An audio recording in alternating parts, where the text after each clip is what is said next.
60 Minutes Rewind. With the Summer Olympics in Rio less than 100 days away, Russia finds itself embroiled in a doping scandal unseen since the days of the East German sports machine back in the 1970s and 80s. In November, the entire Russian track and field team was suspended after an investigation by the World Anti-Doping Agency found what it called a culture of cheating. Tonight, you'll hear from the unlikely couple who provided the proof that took down their country's state-sponsored system of doping. Yulia Stepanov was one of Russia's elite runners, fueled by steroids. Vitaly Stepanov had a low-level job collecting urine and blood samples inside the very agency assigned to combat drug use in sport.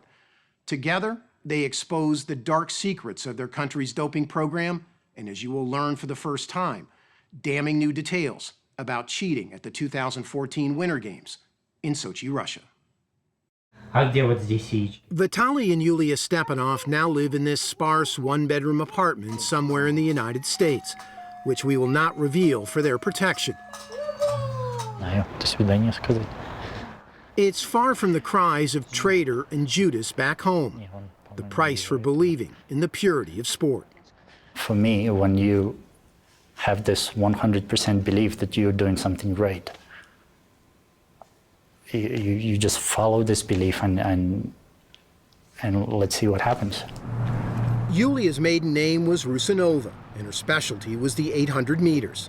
For more than 5 years, she willingly took anabolic steroids for strength and the blood-boosting substance EPO for endurance. All of it directed by her Russian coaches and medical staff. Let me read to you some of the drugs that I have read that you have taken. Testosterone? Turnimbolin? Да. And parabolin? Да. Those are powerful drugs. Да, это все. Yes, these are all steroids. Did you think anything that you were doing was wrong? It's hard to believe you're doing something wrong when everybody around you says it's right, and there's no other way that you're shown. I was an untouchable, a sacred athlete. Untouchable meant she could take banned substances without the fear of being caught. The performance-enhancing drugs put her on track for the 2012 Summer Olympics in London. She met Vitaly Stepanov at, of all places, a drug seminar. He had a low-level job at the Russian Anti-Doping Agency, known as RUSADA. He was a true believer. I want sports to be fair.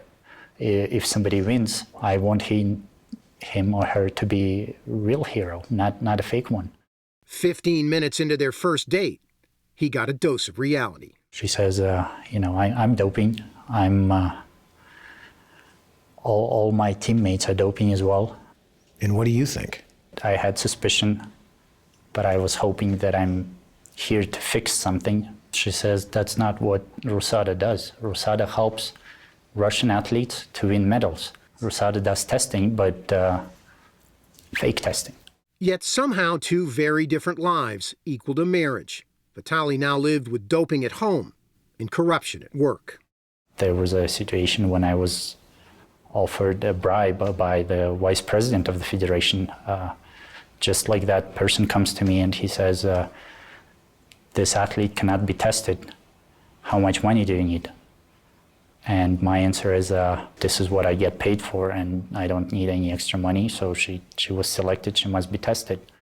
Vitaly says he repeatedly informed his bosses about the corruption, only to be told what happens in Russia stays in Russia. Frustrated, he made a dangerous decision to reach outside Russia to the World Anti-Doping Agency, or WADA. Over the next 3 years, he sent 200 emails and 50 letters detailing what he had witnessed. But Vitaly says WADA told him it did not have the power to investigate inside Russia. His crusade would eventually cost him his job and drive Yulia to file for divorce. Sometimes I thought he was my enemy, that he wants to interfere. It was not easy. I think I have this opportunity to become a taxi driver in Moscow. Well, I'll be a divorced taxi driver, so that's where you were at that point in time? Yes. The fight was over? The fight was over. I lost. The turning point came right before the London Games, when Yulia was injured. No longer a medal contender, she lost the protection of the system and tested positive for EPO. Facing a 2-year ban, she called Vitaly just days before their divorce would be final. And he suggested, let's tell the truth. Let people know the whole truth, the way things happen in Russia. To destroy the system, one has to talk about it. After I finished talking to her, you know, I think, am I going to be able to get another person on my side? After 3 years of trying, maybe I can get my wife on my side, trying to, you know, clean up sports. Not only did he bring her to his side, he convinced Yulia to take an extraordinary risk and use her phone to secretly record her coach giving her steroids, her teammates detailing their drug use, and the team medical director who told her how to get back on the drug program. It was total craziness. That's how I held the phone. I put the jackets over here, and that's how I held the phone this way. In this recording, 800-meter runner Maria Savinova admitted she took performance-enhancing drugs. Savinova won gold in London. She said, "My coach helps to cover up the tests. There is no other way to do it. Everyone in Russia is on pharma."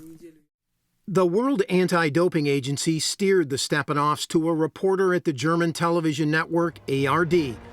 Their tapes became the centerpiece of this documentary, which aired in December 2014 and sent shockwaves through the world of sports. You know, we don't pick who our heroes are, but at the end of the day, they stood up and they did the right thing to ensure that clean athletes' rights are protected around the globe.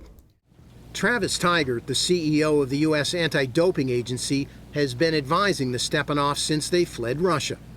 Tigert has built a reputation taking down some of the world's most notorious dopers, including Lance Armstrong. You have called what the Stepanovs have uncovered a defining moment in the anti-doping movement. Why is that? The evidence confirmed what a lot of people have believed over the years. This is not just a few athletes obtaining performance-enhancing drugs. This was a system orchestrated by the sport leaders to ensure that they won at all costs. We're essentially limited to athletics and to Russia. The outrage sparked by what the Stepanovs uncovered finally forced WADA to launch an investigation. Its 300-plus page report detailed what WADA called, quote, a deeply rooted culture of cheating that reached the highest levels of the Russian government. So bribes? Bribes. Covering up tests? Covering up tests. Fake urine? Fake urine. You name it. You name it, they attempted to get away with it. We're talking about, fair to say, the highest levels of the sports ministry in Russia?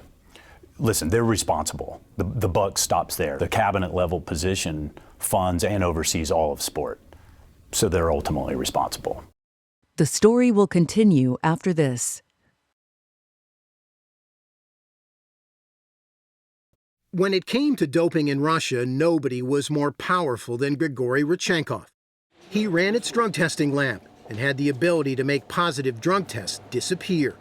The WADA report called him the heart of Russian doping. In the wake of the scandal, Rodchenkov was fired by the Kremlin and has since taken refuge in the U.S. for fear of his own safety because of how much he knows. Over the last few months, Rodchenkov has been sharing what he knows with Vitaly Stepanov. What he doesn't know is that Stepanov has recorded 15 hours of their conversations. What Rodchenkov has revealed threatens the credibility of the results at the 2014 Winter Games in Sochi, Russia. He told me what I and Yulia did. We could only see this much. But what was happening with cover-ups, it's like this. Rodchenkov, who ran the drug testing lab in Sochi, bragged he was in possession of what he called the Sochi list, the Russians who competed dirty at the Games. He also said the Russian equivalent of the FBI, the FSB, was directly involved. What did he tell you about the FSB, the Russian intelligence officers, and the Sochi lab? That some FSB agents worked as doping control officers during the Sochi Games, that FSB tried to control every single step of the anti-doping process in Sochi. We have listened to all of the conversations, and the biggest bomb dropped by Rodchenkov was this. At least 4 Russians won gold medals at the Sochi Olympics while on steroids, and his lab covered it up. A representative for Rodchenkov told us, for now, he was not available for comment. Look, it's a stunning revelation. And if true, it's a devastating blow to the Olympic values. Rodchenkov's information is likely to influence the governing body of track and field when it meets next month to decide whether to lift its suspension of the Russian track team and allow it to compete in Rio. It's clearly the final nail in the coffin for Russian track and field. Are you in favor of Russia competing in the Rio Games in track and field? We're not. That can't come at the expense of clean athletes' rights. One of those clean athletes is American Alicia Montano. She's among the world's top 800-meter runners and was a medal favorite at the 2012 London Games. Savinova, it's got to be a little tough for you to watch right there, right? This was the first time Montano allowed herself to watch the race she lost to gold medalist Maria Savinova. You may remember Savinova told Yulia Stepanov, everyone in Russia is on pharma. And I just see her blow right past me, and I'm thinking, okay, you know what, I'm going to go now. Montano had led the race for about 600 meters before finishing 5th. I mean, Savinova passed you like you were, with all due respect. Literally standing still. Yeah. Yeah, and you realize, at that moment, I realized I'm racing against robots. Robots. I'm racing against robots. I mean, these people guys, that aren't really human. They're not really human. You know, they've altered their chemical makeup in a way that I'm not going to be able to do. Maria Savinova and another Russian who finished 3rd in the race face lifetime bans for doping, meaning Montano should have realized her Olympic dream in the form of at least a bronze medal. Do you spend much time thinking about what could have been? Yeah, I mean, I think one of the hardest things is it affects me every single day. You know, my family and I, you know, I'm not doing it for the money, but at the end of the day, I deserve what is owed to me. Those times when, you know, sponsors ask you, are you a medalist? And you have to answer no. It makes you hang your head in shame. At 30, Alicia Montano is now training to run in Rio. In a twist worthy of a Russian novel, she could find herself racing against Yulia Stepanov, who has petitioned to run at the Summer Olympics without a country, but a cause, under an Olympic flag.